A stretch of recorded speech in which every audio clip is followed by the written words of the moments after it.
5 News at Noon starts now. Right now at noon, Arkansas suicide rates are rising. What's behind the rise and how leaders plan to act. Plus, President Trump is in the Middle East celebrating an historic peace deal, ending fighting in Gaza and bringing hostages home.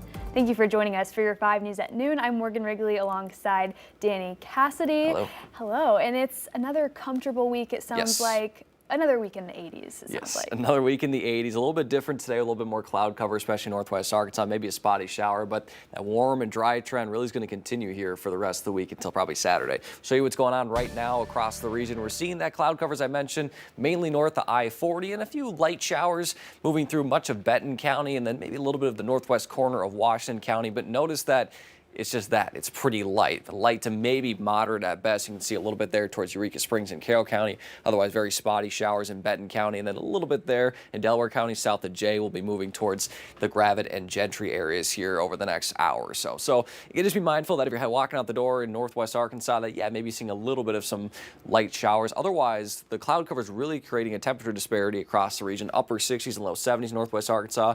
Nearly 10+ degrees different in the River Valley, especially the farther south you go.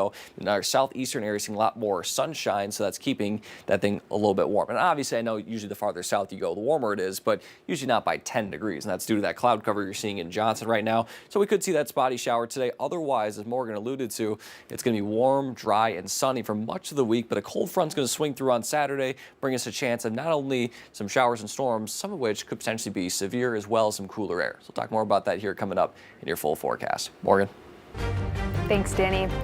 It's day 13 of a government shutdown, and with the Senate still in recess for the holiday, there's little hope of progress. Lawmakers return to Washington tomorrow, but negotiations remain stalled. In Washington, monuments and offices remain closed, and both parties are refusing to budge on a deal to reopen the government, with healthcare funding still at the center of the fight.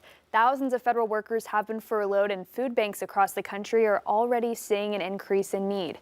The Pentagon is using leftover research funds to cover this week's military pay, but air traffic controllers and other essential workers may soon go unpaid if the stalemate continues. How long can you go without a paycheck? Most Americans live paycheck to paycheck.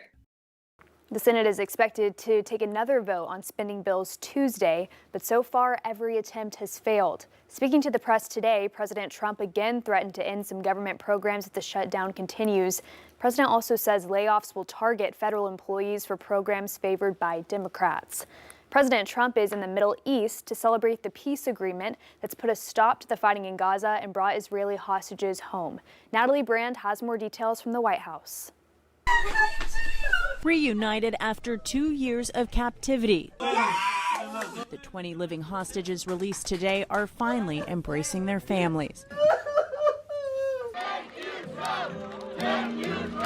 Cheers erupted in Hostage Square in Tel Aviv as crowds gathered to watch coverage of the hostages' return and President Trump's speech before Israel's parliament. This is not only the end of a war, this is the end of an age of terror and death and the beginning of the age of faith and hope and of God. President Trump, who helped broker phase 1 of the ceasefire deal, used the address to lay out his hopes for lasting peace in the Middle East and the future of Gaza. The total focus of Gazans must be on restoring the fundamentals of stability, safety, dignity, and economic development so they can finally have the better life that their children really do deserve after all these decades of horror. As part of the truce, Israel is releasing nearly 2,000 Palestinian prisoners, some of whom were greeted by throngs of people in the West Bank and Gaza. Humanitarian aid is also expected to surge into the war-torn region. It's peace in the Middle East, and everybody said it's not possible to do. And it's going to happen, and it is happening as before your very eyes. President Trump and leaders from more than 20 nations are attending a summit in Egypt to celebrate the deal, but also discuss the more challenging next phases that will address governance of Gaza and disarming Hamas. Natalie Brand, CBS News, the White House. Neither Israel or Hamas sent representatives to Egypt. In our continuing coverage, a suspect is still on the run today after an armed robbery at a convenience store in Fort Smith. This happened Friday night at Roosters at 50th and Johnson Street. Police say the suspect hit an employee with a handgun before running away. He was last seen near a smoke shop heading east, and now police are asking anyone with information that could help identify the suspect to contact them. A man charged with killing an accused sex offender is now running for sheriff in Lonoke County. Aaron Spencer launched a campaign for the head of the agency that arrested him last October. Spencer faces second-degree murder charges for the death of Michael Fosler. At the time, Fosler faced over 40 child sex crimes involving Spencer's daughter. Spencer's scheduled to stand trial in January. Meanwhile, the current sheriff, John Staley, says he's running for re-election. Staley has served since 2013. New numbers from the CDC says Arkansas had the only significant rise in suicide rates nationwide from 2022 to 2023. The agency says Arkansas's suicide rate rose more than 12% in 1 year, from 18 deaths per 100,000 people in 2022 to more than 20 in 2023. That's 626 Arkansans lost to suicide, about 80 more than the year before. The deputy chief medical officer for ADH says the state's rise is a result of what he calls a trifecta: mental health challenges, a lack of access to care, and substance abuse. Almost 15% of Arkansas adults used either opioids for painkiller or abused opioids, or have illicit substance use, alcohol, tobacco. He says 1 in 5 adults in Arkansas live with a mental illness, but nearly half don't receive treatment. The department is working with partners like UAMS and veteran and community organizations to expand prevention efforts and promote 988 crisis resources. Well, today's a federal holiday, Columbus Day, named after the explorer who played a key part in Europe's discovery of North and South America. It's also Indigenous Peoples Day, a time to honor the native people who have lived in what is now the United States long before Columbus arrived.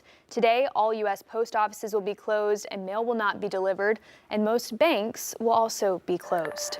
Well, this week, the Lifetime Big Sugar Classic is back, bringing thousands of bicyclists to Northwest Arkansas.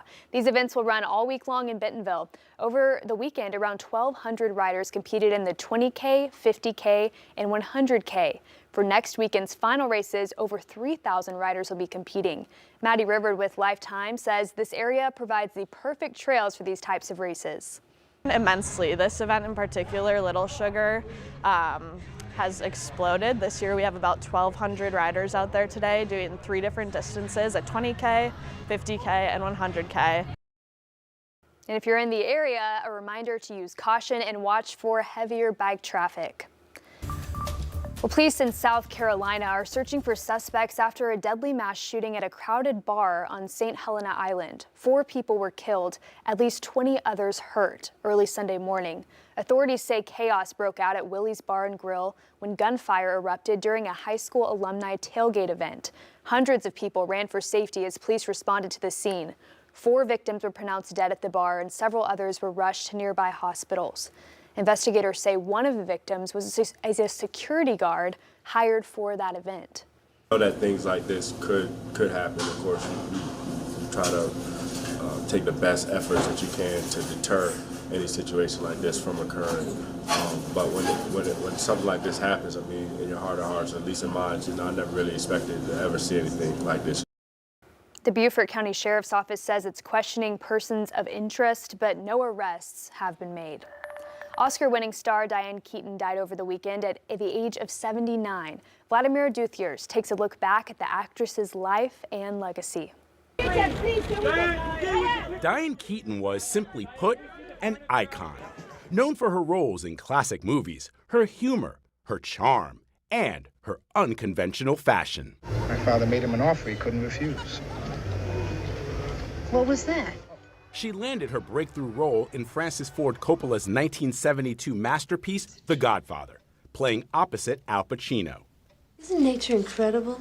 Keaton also acted in 8 Woody Allen movies. And as she explained on CBS Sunday Morning in 2010, she liked playing the sidekick. And he would have me set up the joke for him. That's what I'm good at, being the idiot. Oh, God, Annie. Well, oh well. La-di-da, la-di-da, la-la. Her defining role in the 1977 rom-com Annie Hall led to an Oscar for Best Actress.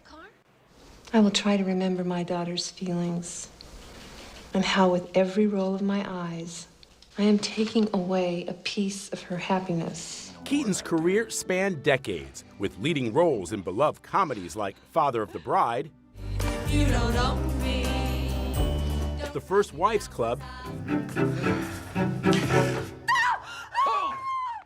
and Something's Gotta Give, playing characters that challenged and redefined what it meant to be a modern woman on screen. But off screen, Keaton was ever humble.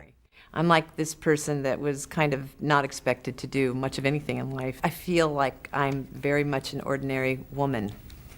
You're not. No, it turns out I'm not, because I had all these opportunities. Over the weekend, tributes poured in. She was one of my first mentors. Holding back tears at an event Saturday, Reese Witherspoon mentioned Keaton. She is just incredible and indelible. True to form, here's how Keaton reflected on her career in 2022.